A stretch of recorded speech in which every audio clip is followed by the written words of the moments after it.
This conference will now be recorded.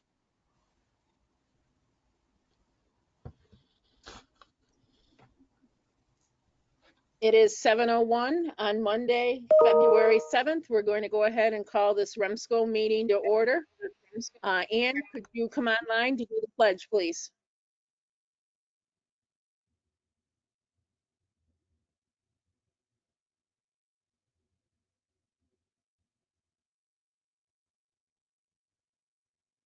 You're muted, Ann.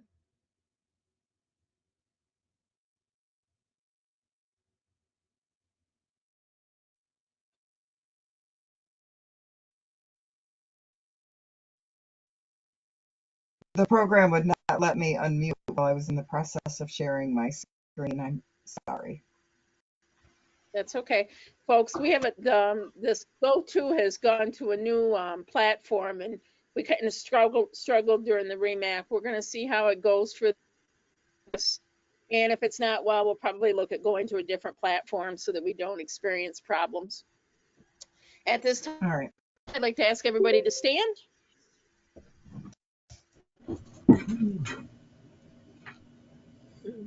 I pledge allegiance to the flag of the United States of America and to the republic for which it stands, one nation, under God, indivisible, with liberty and justice for all. Thank you.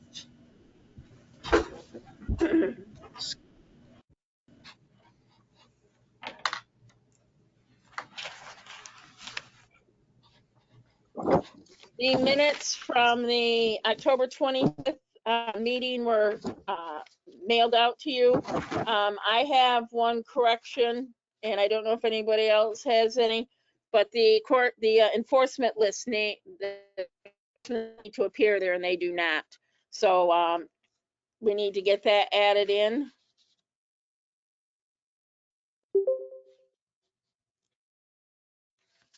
Does anybody else have any changes, additions, modifications to the October 25th minutes?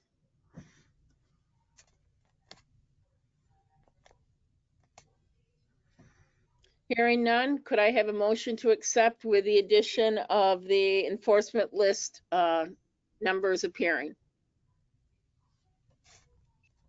I make that motion.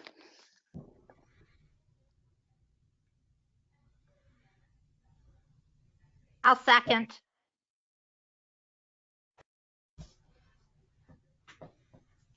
Okay. Did you get the names, John? Yes, Dave and Carol. He did. Awesome. Perfect. Thank you. Go on to the treasurer's report. Treasurer's report was sent out ahead of time. Any questions on the treasurer's report? Our fund balances are low. Ann found out today that there's a new person handling contracts in Albany. So I will be reaching out to find out where we're at so that we can get some reimbursements submitted. So I will have that on my list for tomorrow to make that call. Any questions on the treasurer's report from Dave Sherman? Hearing none, can I have a motion to accept the treasurer's report as presented? I'll make the motion. I will second. Who made? Perfect. All set, Jonathan? Yes. Okay. I will ask if there's any objections to the treasurer's report as presented. If not, we're going to assume that it passes. Any objections? Hearing none, we're going to say that it is passed. Correspondence enforcement list.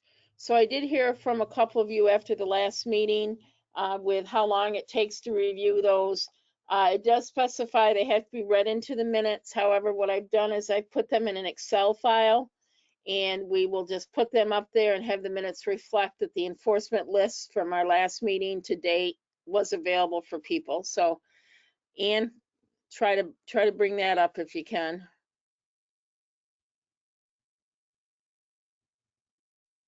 Opening.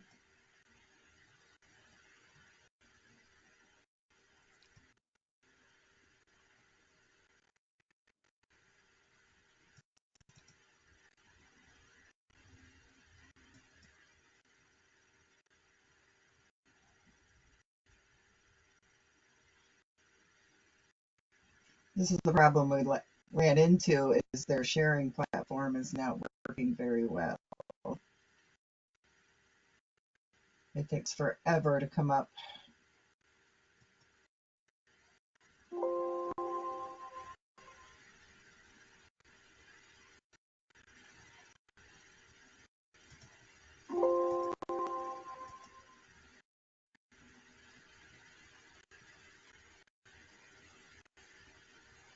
Geez, Deb, you probably could have had them read by the time it's going to show me my screen to share.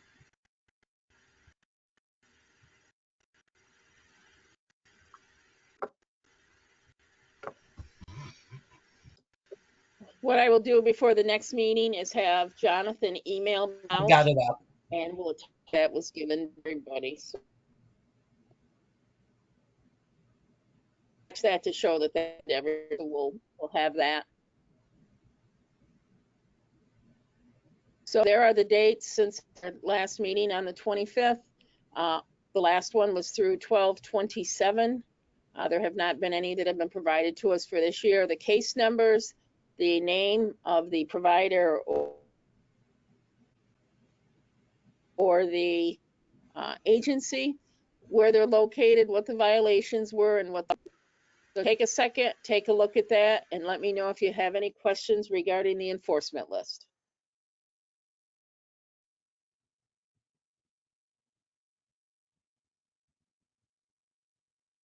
Barring, I'm not hearing anything, we're going to go ahead and close out the enforcement list. Other correspondence, I would like to go on record as recognizing Sackett's Harbor Ambulance. I don't know how many of you followed that, but On the Road with Steve Hartman from CBS was in Sackett's a couple weeks ago. Spent 2 days there with them and did a piece on them for his On the Road segment, which was very nice.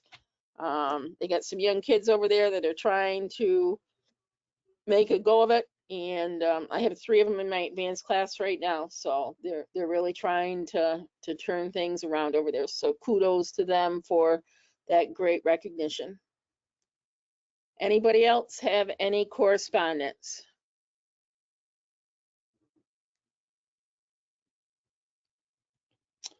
We will go on to committee reports.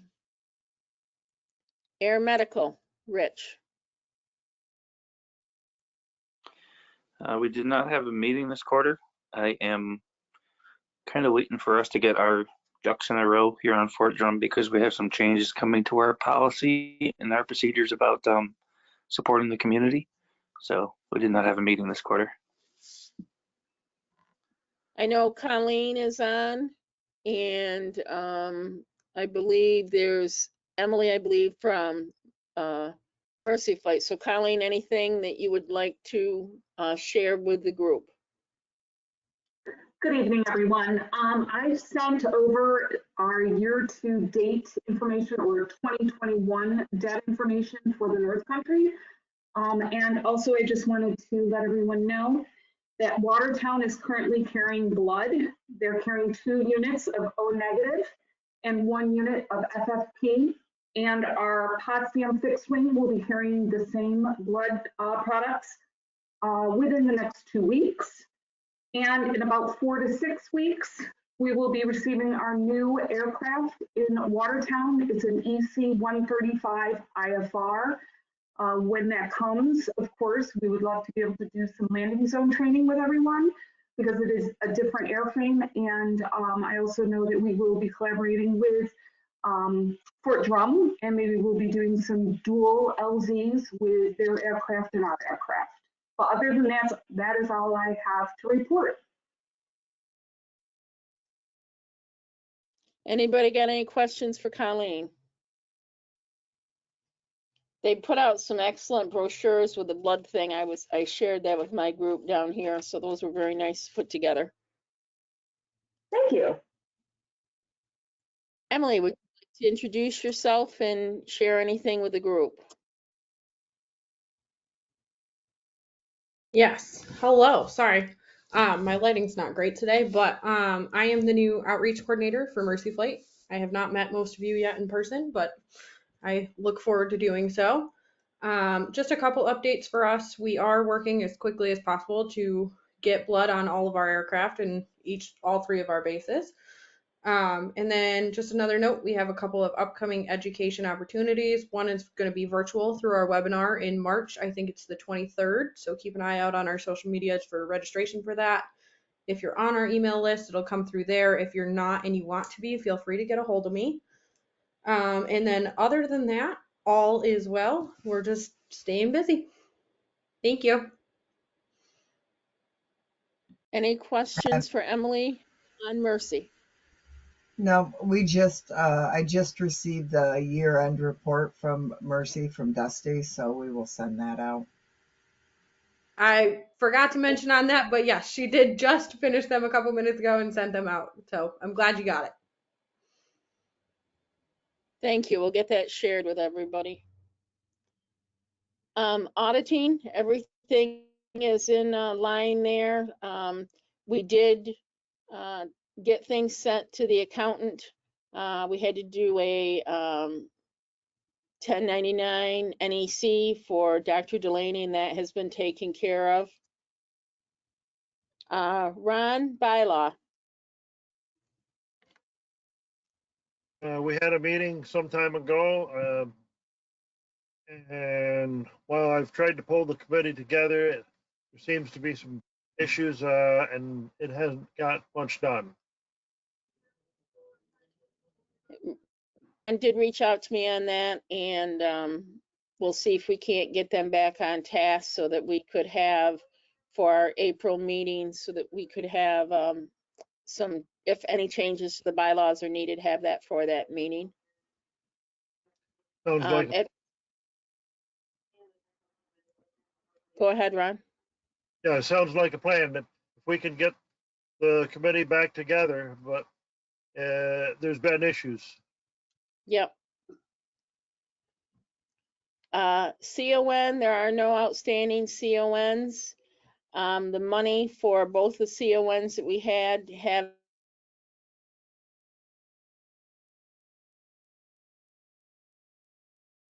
has been returned. The outstanding funds has been returned to the agencies. There was a delay in getting the report from our stenographer, and unfortunately that delayed the early CON, but that has been taken care of. And again, the money has been refunded to them. Nothing under executive at this time. Dave, legislation? We did not have a meeting. I'm going to be reaching out to everybody because we need to be discussing some things. I don't know if people saw some various different stuff that had gone out regarding the Bureau apparently trying to put Article 30 changes, whether it's the Bureau or the governor's budget. But Article 30 changes are being pushed into the governor's budget. And of course, there's Nice Vera, Onion, various other agencies are standing out against that because Article 30 changes should not be in the budget. They're not specific to financial. And once they make those changes and they put it in the budget, they get things written in. It's very difficult to change once it's there. So we're working against that. So I'm going to be calling a committee meeting to discuss that. We'll get more out. I know that Mark had forwarded some position statements to Jonathan, and we're going to ask Jonathan. I think that may have just occurred today or in the last couple of days. We're going to ask Jonathan if he could send them out to everybody on the committee so they could see them and know what we're talking about, rather than taking up all the time to go through all the different steps of what's happening here. But several things are occurring in this, and the important things are, some of the things they're looking to do is move CON into the budget. They're looking at making big changes as to how CON is processed forward. and they're also looking at some other types of Article 30 changes. So that will be, everybody will get that, so you can just read it. And if you have questions, please get a hold of me. But we will be having a legislative committee meeting to discuss these things. I know that things are reports are going forward. There is a hearing that is being done. Nice Vera, Onion, and some other agencies have already put information in for this. So our discussions would really be more of what is coming back from that, because how it's laid out with the governor's budget, what it gets presented, and then they discuss to determine if it's going to go into it. So we're looking that things should be legislated as they have been, and we're pushing against some of these changes. And anybody may remember, probably a dozen years ago, might have been a little more than that, when the governor tried to move everything, shift REMSCO, shift STEMSCO, move everything under the commissioner's authority. And we all fought back. We had big meetings in Albany and fought back and stopped it. We're not really sure 100% as to who's pushing this just yet, but there is some theories behind it. The big thing is that we need to leave that. We need to make that stop. REMSCO and SEMSCO have positions and have tasks, and we really need the people who are on the front line, you folks out there on the front lines, people involved in this, having a say in how things go, not just some people in offices making those decisions for us. So more to come on that. Mark, do you have anything to add? You were in on some of those meetings as well. The only thing I would add is that a lot of what the changes make is when Jonathan forwards it out, they don't even know the difference between CMAQ and SEMSCO, which is concerning. But they're making all these changes referencing a statewide ambulance plan that does not exist. And so it's really putting legislation based off of a plan that no one's seen. So what does that open them up to do? What does that open them up to write in the plan? How is the plan approved, etc.? So, kind of what it opens the door for is the state to get these approved, and then the state writes a plan that has no approval process that says REMAX, REMSCOs don't exist, program agencies don't exist, everything goes through CMAQ, SEMSCO, and the commissioner and the bureau have final authority. It talks about quality oversight not very clearly, which allows for who knows what with enforcement. So it's really just a concerning situation. And in all the meetings that I've been in the last week or so on this, and it's been a lot of them, no one is arguing that there needs to be changes to Article 30, and no one is arguing that there doesn't need to be a statewide EMS plan. People do believe that it should go through the SEMSCO with the input of the REMSCOs and go through an appropriate legislative chain. Thank you, Mark. So we're going to have Jonathan send those out if he can. And again, when you get to any questions, please contact us. And we will go over that. And as I said, we will be having a meeting to discuss this further. So this could be a time-sensitive matter.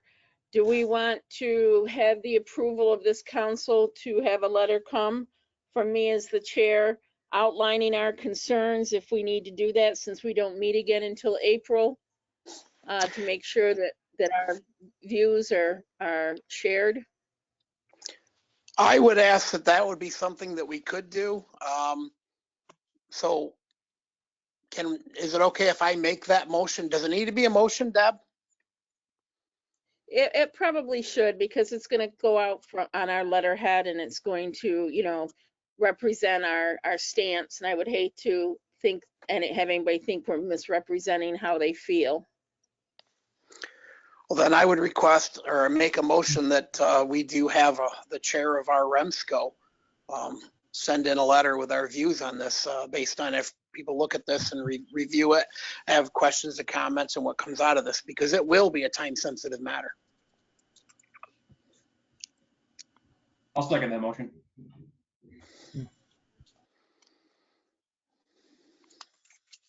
So Dave made a motion. Who seconded it? Mike Bennett. Mike Bennett, thank you. And again, we'll get that information out, and we can also share the letter that comes from our region to them once we know more of what's going on. As Mark kind of alluded, it's kind of a dynamic, changing thing. So, and it's really up to the interpretation of the person reading it on what you think is happening. So, some people aren't sure that the REMSCOs are going to be around in a year. So we really don't know. So we need to express, and we need to express our concerns with CONs being done in Albany and not at the region level where we know the people and we know the players. So at this time, I will ask if anybody objects to that to speak now, or otherwise we're going to assume that the motion passes.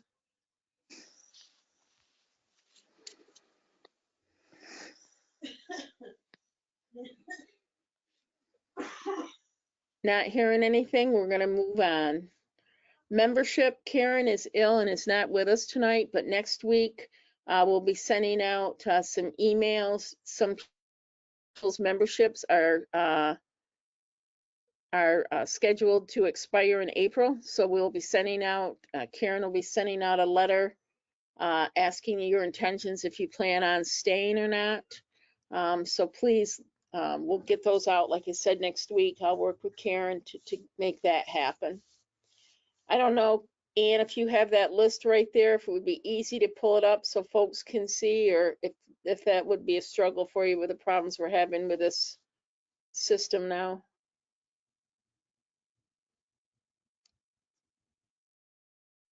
I do have it right here. It's opening. We'll see if it'll let me share it as soon as it opens. Okay.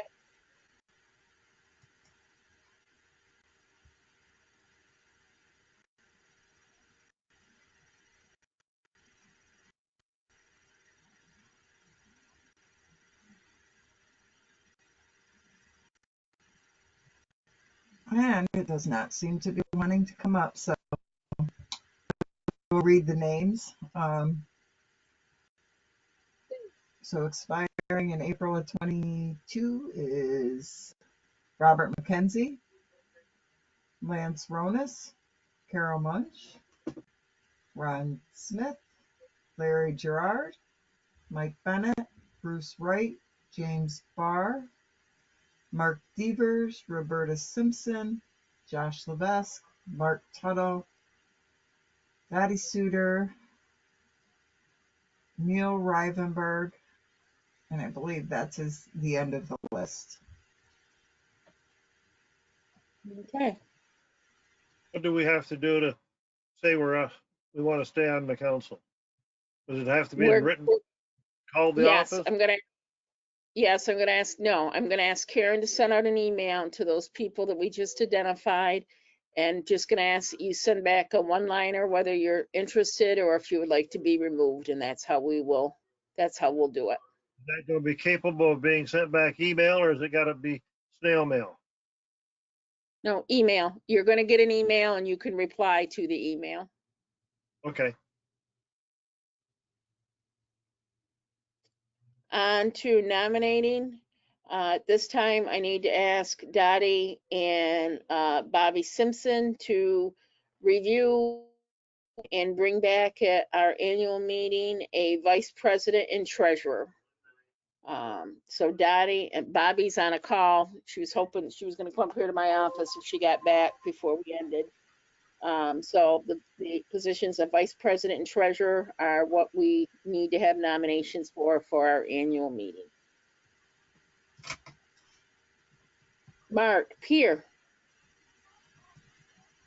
So we briefly met around the holidays with a random idea that popped into our minds and tried to do some social media stuff. Unfortunately, we were kind of late with it. However, we did have 2 agencies that participated, and the long and short of it was take a picture of something decorated in your station, promote it, whoever got the most interactions wins.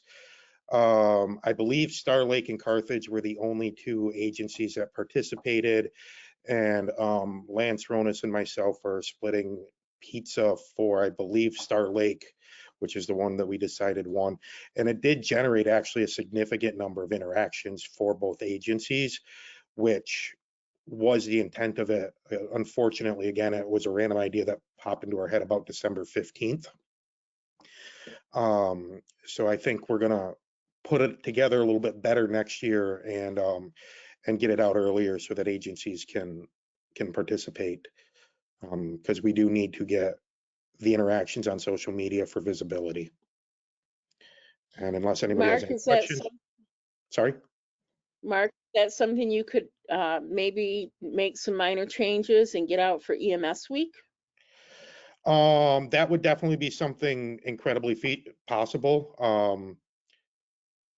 Again, I think our biggest problem is it popped into our head somewhere around the 15th of December, and kind of, I'm not even sure all the agencies got the emails before Christmas. So, but yeah, we'll get something together for EMS week and do it more springy. Good. And program agency and REMAC, please.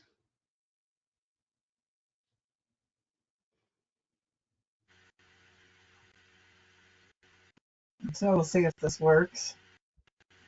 You guys see my screen? Yes. Wow. I only had to start it about 2 reports prior to mine coming to get it to log on. So I attended the RTAC meeting on December 10th. They did notify that the trauma telemedicine program was discontinued. There was only 1 use of it. Patty Riley, RN, replaces Kathy Burns as the staff representative, and they did a great presentation on the hospital MCI procedures post the summer bus incident on the thruway. And, you know, one of the issues that was brought up was notification of neighboring facilities, and EM resource was discussed as a potential solution for this. RSTAC, December 17th, I attended that meeting. Upstate is utilizing Tenecta Place in place of Alta Place, and they're willing to share how they transition to that. I do have possession of a starter kit that they utilize. It has significant advantages. It's a bolus dose only. Saves significant time versus the drip and ship, and simplifies transport of the patient, and it has a significant cost savings. Samaritan Medical Center, we did send out their stroke feedback for July through October to the agencies. We are working on a process so they'll be able to do it directly, but sometimes the names change so much for the agencies on who's doing CQI, it's hard to keep that list updated. So that is a little challenge there. The Upstate Stroke Quality Group, we're coming out with a FastED educational video 2.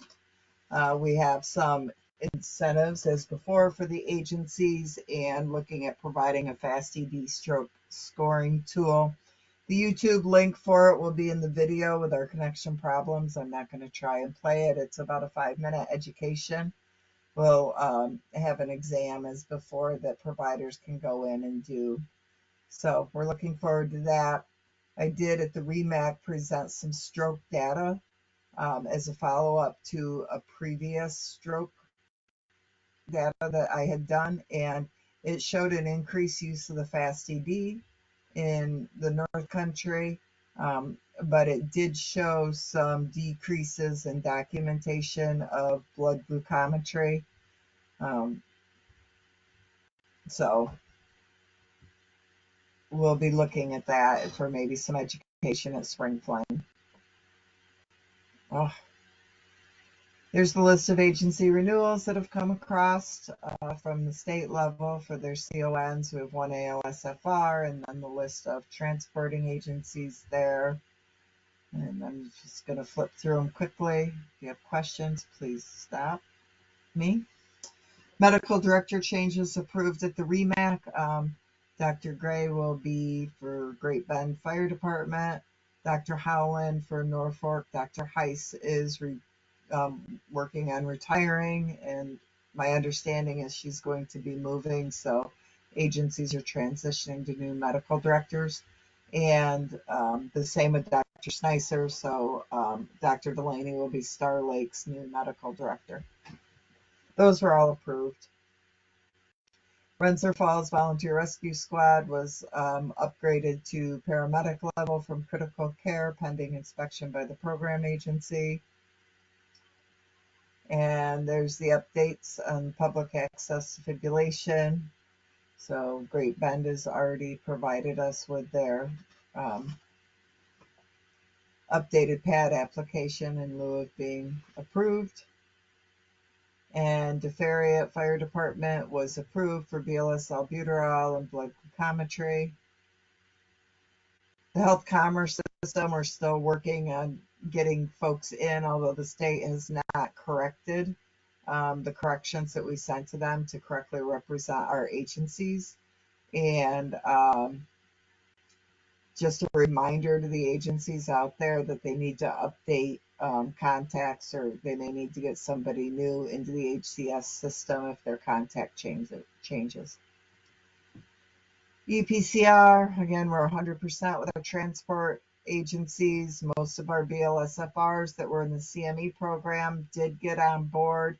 We have one remaining, the starred one here that's in the CME program, Shimo, that's we're working with, and then the ones that are there in bold have contacted us, and they're in the process of potentially moving to EPCR. Data integrity takes up most of our time, although the schematron update that was scheduled for December 28th was postponed by the state, and we continue to work diligently with agencies, software vendors, and the state's data team, along with our regional committee on data, to create education that once we get the state data dictionary, we'll be able to refine and then hopefully get out there. The end of the CME semester was December 31st. We had a large number of providers. Initially, we spent quite a bit of time going back and reaching out to the agencies, and after a while it was like we just need to do these letters. So we had 17 ALS providers that received non-credentialed letters. 2 of them notified us they were voluntary downgrade to BLS. There was 47 BLS providers. 5 of them were on medical leave, and we removed 38 providers from the system because agencies told us that they were no longer with their agency. So I think that's probably about the largest number that I've seen doing this. Spring Fling, April 28th through the 30th. We're not going to be doing the Sunday session, and the Thursday night session is up in the air. We're working on getting the speakers secured, as well as Debbie's working with Edgewood because the costs have soared. I don't know if you want to add more to that, Debbie. Yeah, we Mark and Ann and I had a meeting a couple weeks ago, and we're talking about speakers and cost of everything, and we decided to eliminate the Saturday night banquet, and we would just do the Friday night get together. We would have our DJ, and rather than doing prime rib, we were looking at something different, and we thought pizza and wings, the cost of wings right now is not good. So we decided to ask about a Italian dinner, and the price came in very high. I want to say $38 a plate. So I'm working with Janine and said we don't need, we don't need veal parmesan. We don't need some of those other things to try to get the price more manageable. And then, if you recall, last year I was adding a Thursday night taco dinner, and that price came in high as well. So she's re-looking at that. And I asked her to include in the quote breakfast for people that are staying there. And she did, but she showed us picking up that charge. So we've had numerous conversations, and she's indicated I'll have the new quote by the end of the week with these changes to make things so that it is allowed for us to do this. The other thing is letters went out to all of the hospitals in the 3-county region, and I asked them all to give us $1,000 and to become a gold sponsor for this to help us keep our providers able to attend and help keep the prices down. That went out on February 1st, so I'm hoping that we're going to see some people that will join us, some area hospitals, and help us so that we can continue doing this as a cost-effective way for people to get their training.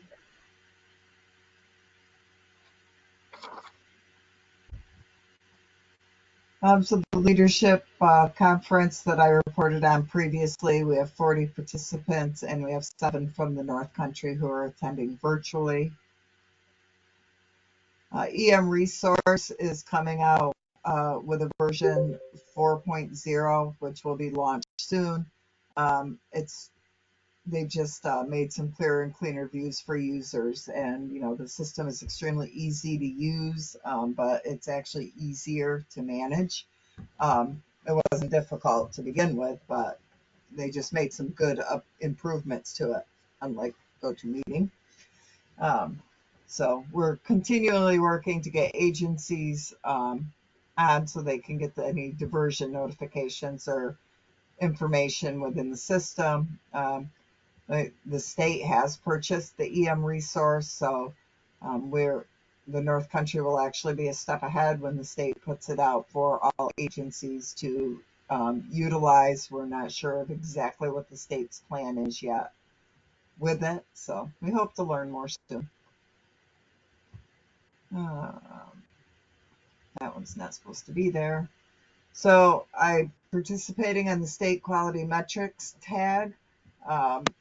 Again, at our last meeting, there was discussions on being able to identify metrics that we could put reports together, and the whole discussion surrounded how we could help the agencies, because we understand they don't have the time, the staff, or the capacity, the ability to do a lot of the quality metrics stuff that is being discussed. So it was definitely discussed that it was not being done for any punitive measures, which again was one of the other questions that was in the budget. The Syracuse office sent us a new checklist for agencies to use when renewing CONs in narcotic. They've been posted to our website and sent out to agency leaders. They'd stated that a lot of CON renewals are coming in extremely late or incomplete, or being sent to the wrong place. So they are to be sent by email. They updated their email addresses on there. And again, they asked me to remind agencies about the semi-annual reporting for narcotics, which goes directly to the B&E folks, but the renewals go to the Syracuse office. And I did send the link out, and the link is also posted on our website for their form, because it's not the form that was on the Bureau of EMS website was not the correct form for reporting. Again, I do weekly COVID-19 update calls in St. Lawrence County, and the next state EMS meetings are April 12th and 13th, along with the EMS memorial being May 17th.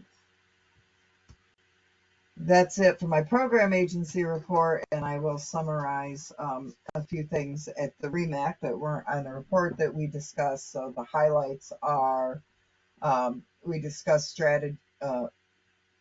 shortages of EPI 1 in 1,000 and implications for BLS administration. Hold on just a second. Let me stop sharing the screen and then it'll be better. Okay. They agreed to start the process following the drug shortage policy statement for potentially allowing them to draw from an ampule, but that whole program needs to be put together. We need to get some information from the agencies, and then it must be approved by the state. When we discussed creating a regional policy for the optional use of lactated ringers on an ambulance for certain clinical criteria. And we discussed the viral pandemic protocol, which was approved at the state level and is awaiting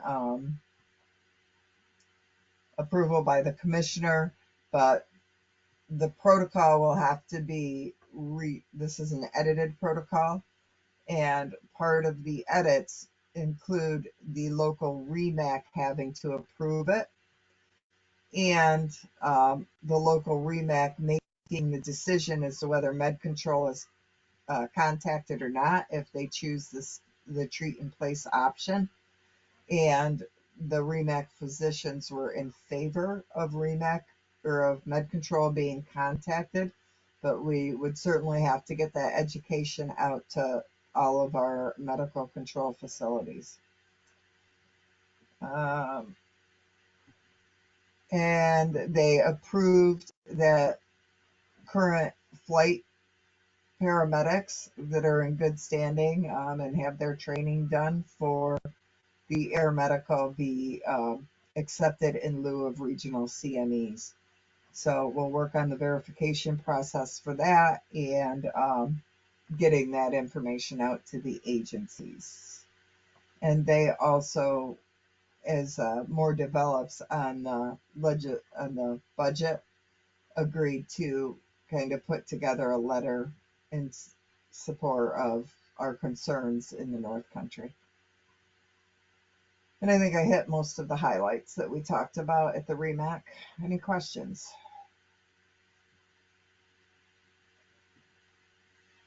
Any questions for Ann on either the program agency or the REMAC? Hearing none, we'll go on. Safety, Larry.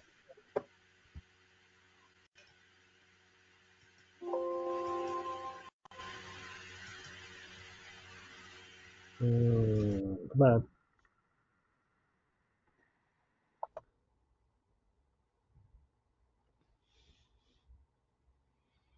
There we are. All right.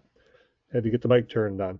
No real report right now. We did come up with a plan for something to do, which is to send out some safety information on a regular basis to all agencies.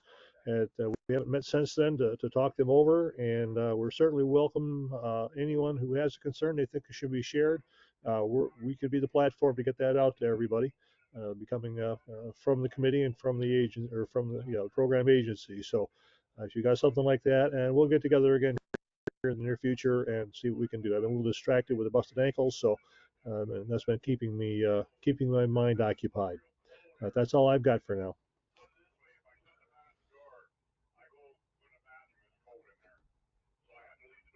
With everything going on, let's see if maybe we can't hit something out this month, Larry, and work with Jonathan to get that mailed out, and that would be good.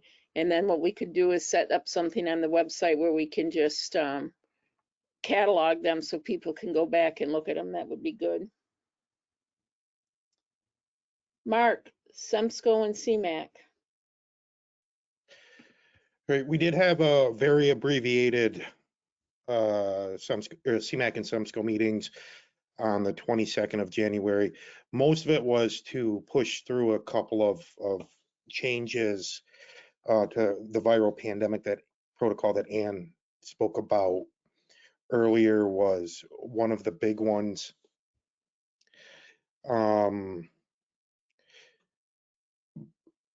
The Buffalo area is participating in a age-based dosing for seizures study in pediatrics. It is for the Buffalo area only. They're looking at a pilot for Suboxone in a pre-hospital setting.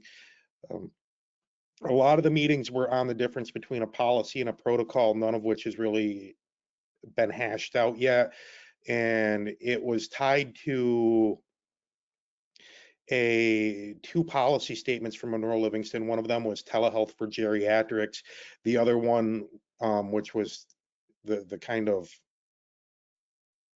protocol question mark, was a VTAC VFib, refractory VTAC VFib policy statement, which limited them to 3 EPIs and transported to an ECMO capable facility. And the stance, at least at this moment, from the CMAC is they want to be supportive of regional policies and regionally specific variations. However, the Division of Legal Affairs is really holding up anything that changes treatment is a policy. CMAC is working on defining that. There's a scope of practice model out there that's tied to the EO. And to allow for EMS providers work in ED and hospital settings. At this point, Legal Affairs says that Article 30 stops at the hospital door, and when the EO ends, so does that advanced scope of practice. However, hospitals have the ability through Article 28 to credential in their own ways. There's an updated MOLS policy statement coming out, and also be looking for changes to healthcare proxies. Basically, there was a lawsuit that got re-looked at, and the current interpretation is that healthcare proxies should, at least in a limited capacity, be honored in a out-of-hospital setting.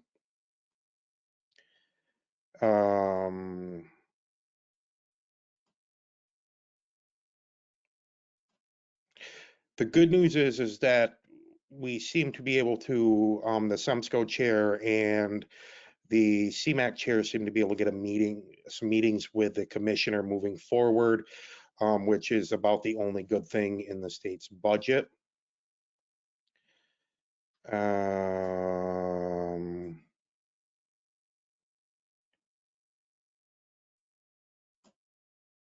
Anna reported on upcoming vital signs and EMS memorial. There's 70,000 certified EMS providers in New York State. 30 to 35,000 of them are not actively providing care. Ryan, the bureau director, apparently locked his keys out of his car in the beginning of January, called AAA. The AAA guy was an expired EMT, and when Ryan asked why he left EMS, he said because he makes more money on the AAA truck. And they're pushing out the academies. They're doing one in Watertown right now. Those are, for the most part, hopefully going to be successful. I believe there's 24 enrolled in the Watertown 5-week academy. So the state's allowing for some flexibility with education, and one of the biggest problems is a lack of a workforce. So I'm optimistic that these will be a success, and we'll be able to have a little bit more flexibility of how we do education.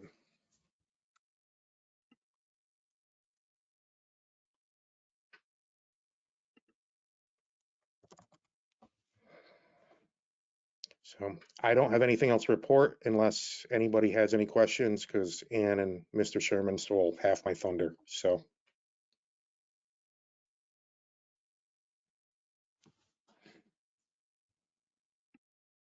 Any questions for Mark on REMSCO or CMAC?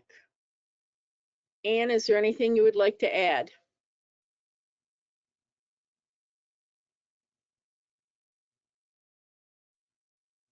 She's nodding no. Okay, we'll move No. on. Paul, training and education. We have not had a meeting to date, so nothing to report at this time.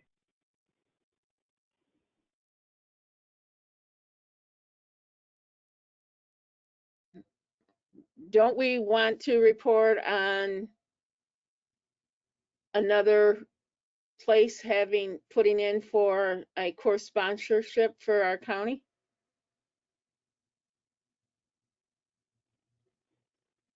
You're talking about Upstate has put into their course sponsorship to extend up into the North Country. We had sent a letter in opposing that, but at this point they removed the boundaries for the course sponsors, so they can actually do that if they wish. So just want to make people aware of that there'll probably be some others when there's course sponsorships come up that may do the same thing. Debbie, Mm-hmm. so back when the state brought forth the removal of the boundaries, they also discussed the REMSCOs needing to do regional training plans, kind of like the, training budget template that we used to do. There may be some value in the Training and Education Committee devising a plan in the Tri-County area of what courses will be offered over the next year on an annual basis, just in preparation for whatever they're going to bring back to us. But that's just some food for thought. We have not heard another word from the state about doing that or any templates or what they're looking for. So I don't know.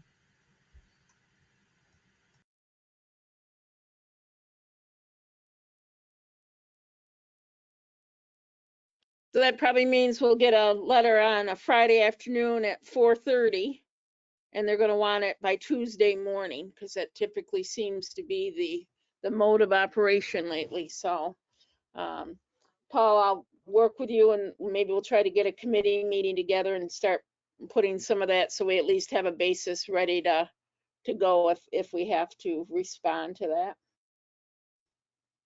Okay, I don't have a problem with that. The only thing I County will argue is the state doesn't send them out at 4, they send them out about 8 o'clock at night. That's true. Paul, why don't you go into Jefferson County report, please? Certainly. Well, we continue to remain busy. Currently, we have basic courses going on in Watertown, in South Jefferson High School, and in Philadelphia, Indian River Ambulance Services. All 3 of those classes are underway. We have an advanced class going on in Adams. There's a paramedic refresher being done in Watertown. And as Mark stated and took away some of my thunder, we are a sponsor for this Rapid EMT Academy. If you're not familiar with that, it's a grant-funded program to try to rapidly increase our forces, to include some National Guard, but locally here, we did not get any National Guard students. We do have 22 enrolled, and we, as of today, still have 22 students where we have completed 6 days of the academy of the 25. So all is going well. It is a real fast pace, and I'm optimistic that these students will do well. Right at this point, all of our classes, regardless of their locations, all have the equipment that are necessary to go fully online with the AVs and the ability for Zooming. So that's well in hand. And my thanks go out to Chris for getting all that up and running well. In the fall right now, we have 2 basic classes tentatively scheduled, as well as a CFR if interest exists. We discussed and are hoping to put on a instructor update during the spring fling. As you all know, we talked about having that CLI instructor course, which was held in October. We had a total of 18 candidates, and it was a collaborated issue or event. We had a group in Governor and a group in Herkimer, as well as a group in Watertown. So we have 18 successful candidates. Right now we have a total of 81 EMT students. We're still continuing to help and assist with the Herkimer program. There is a Fort Drum drill that'll be scheduled for the summer. That's more details to be announced, but we are working with the emergency management team out at Fort Drum. So more to come from that as we have more information to give. We are still we have 3 agencies within the county that are doing our home vaccinations through the paramedic vaccine program.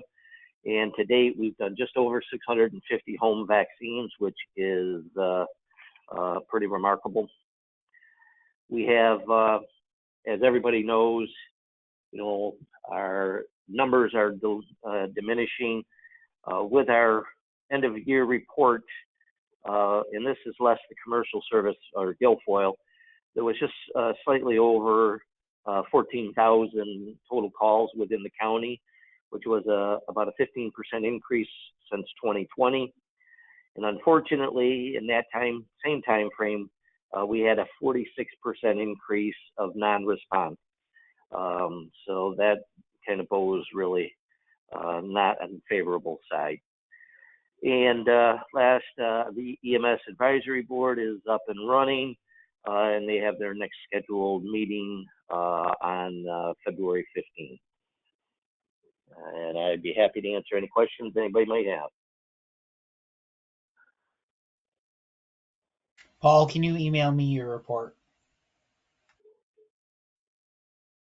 Yes, I can. Okay. Jonathan Mitchell, St. Lawrence County. Sure. So Clarkson University continues to offer EMT classes up there. They're the new course sponsor. They took over for SUNY Canton. I heard they have a relatively full enrollment there, so that's pretty good. Split between college students, members of the public who are not affiliated, and then about a quarter of them, I believe, are affiliated with an agency. For St. Lawrence County as a whole, we saw about a 3,900 call increase from 2020 to 2021. It's about 18,000 to 21,900, I believe. Same with what Paul said. With that, we saw an increase or a decrease of county coverage. So we went from about a 92% coverage rate down to an 88% coverage rate. And our response times have also increased on average about 4 minutes. They went from about 13 minutes and 50 seconds up to 7 minutes and 30 seconds. So we're looking at that. We're struggling to do that. It was all sent out in our county's annual report. If you didn't get the report, I can forward that out to everybody. Other than that, I believe that's all I have for St. Lawrence County updates. Any questions on St. Lawrence County? Hearing none. Bob McKenzie, Lewis County, please.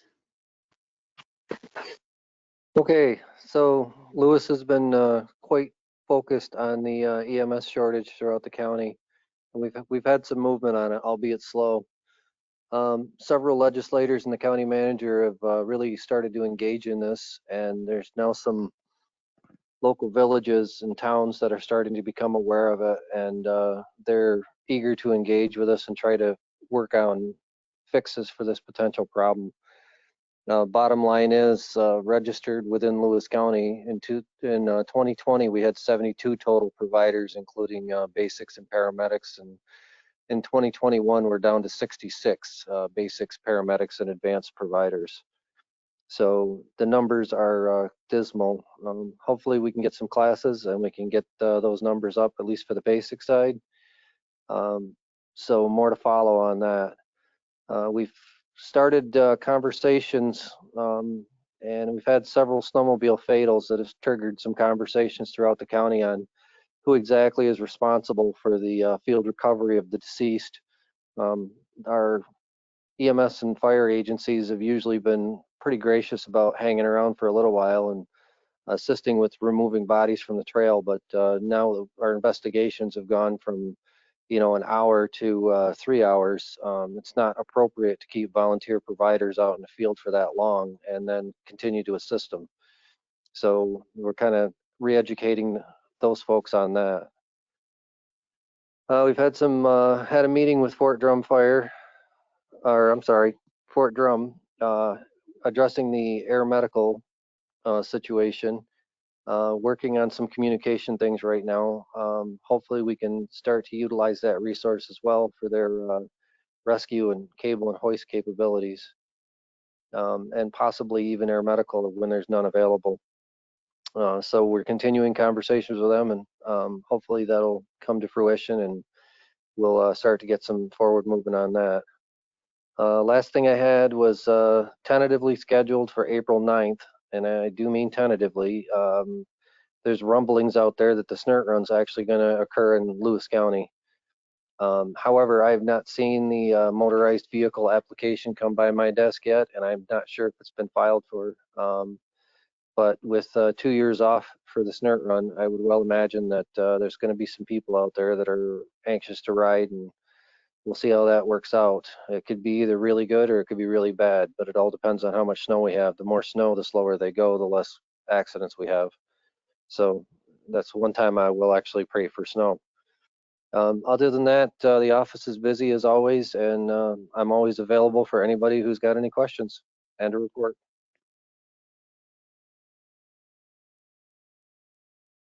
Any questions for Bob? Bob, can Bruce, you would just you like repeat to- I'm sorry, Bob, can you just repeat your numbers for your EMS providers, the earlier years versus current? Sure, these are numbers that Ann actually provided for me for registered providers within Lewis County. It was 72 in 2020, and it was 66 in 2021. So down significantly. And I don't know if it's the result of, I don't know if that's the result of Corona aging out, or I imagine it's a combination of things. Yeah, thank you. Bruce, would you like to, I mean, we put in the numbers for the number of calls for last year, and I know when Paul reported that did not include yours. I don't know if you're in a position, if you want to share, if you saw an increase from the year prior, and if you want to say anything on that class that you have going on there, that accelerated EMT program. Sure. I don't have our exact statistics off the top of my head. We typically field about 10,000 emergency requests a year in terms of whether they're 911 or interfacility transports. 911 make up about 65% of our call requests, and our interfacility numbers are about 35% of our requests. And in terms of our class, it's really exciting right now.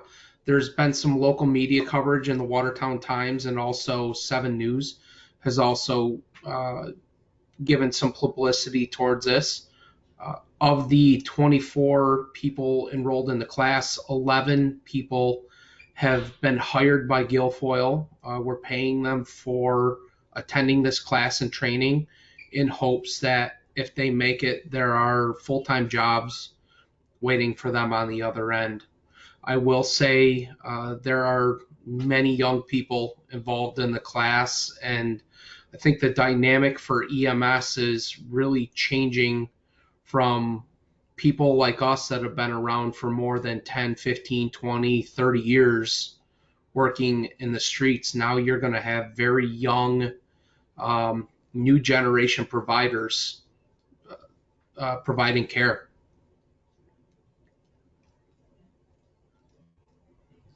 Well, we'll look forward to a report at our April meeting on how you made out there so that we can share that. Yep. Thank you very much. Any old business from the floor?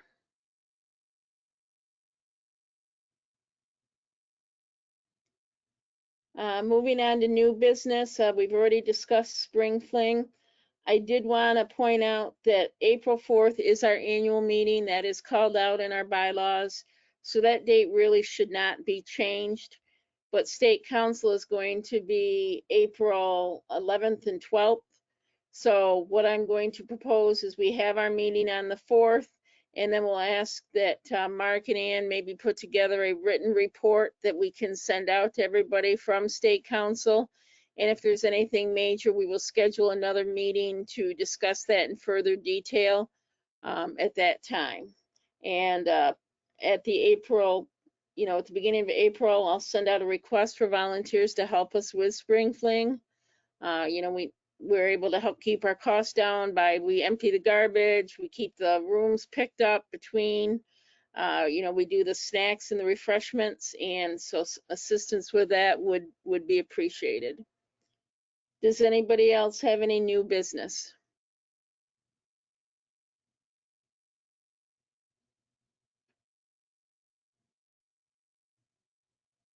I would like to mention one thing. Go ahead. Tomorrow is the testimony that Dave Sherman had spoken about earlier with the health committee with our New York State government, and Jeff Call is our general manager. He's also the chair of the United New York Ambulance Network. He will be providing that testimony on behalf of Onion and Knights Vera. I do not know if there's a link or if it's been advertised, but if you have an opportunity to tune in, tomorrow's testimony, just like every other year, but it seems like everything's magnified more this year, is going to be vital, and it's going to be critical. I believe the statement and the position will be shared soon. I can't remember if Mark or Dave were going to share this with Debbie to email out, but our position on what the governor had put out there for budget and how it affects EMS. Tomorrow is when he speaks on it. Do you know what time that is, Bruce? I do not. Debbie, I believe it was going to be quite late in the afternoon. I can get an exact time for you. That's right. As a matter of fact, I believe Jeff was remarking that he has to be available by 11 o'clock in the morning, but he's anticipating possibly having to speak tomorrow at 8 o'clock at night. This thing has a reputation of becoming a marathon and going for 12 plus hours. If we can find, if there's a link or whatever, if we can find that, then we'll ask that Jonathan send that out to everybody so that they can have that. Any other new business?